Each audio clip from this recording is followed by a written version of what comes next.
thầy ớt cái này mà mơ chai nó nào ô không có cho chơi pe chặt không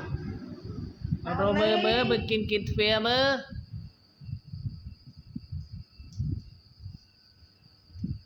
nam trà chai nó chai con này cho chơi pe bao à nào lý em đi lên mà các bạn đi mang chẳng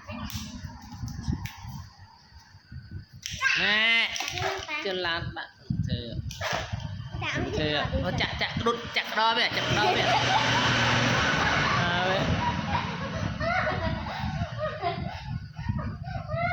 không có vậy à chiêm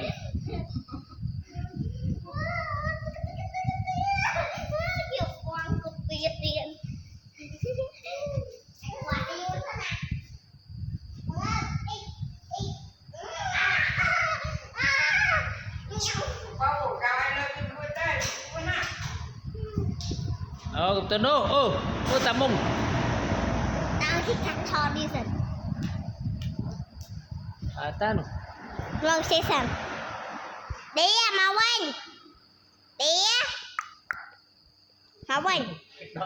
cái đó đấy chứ cái tiếc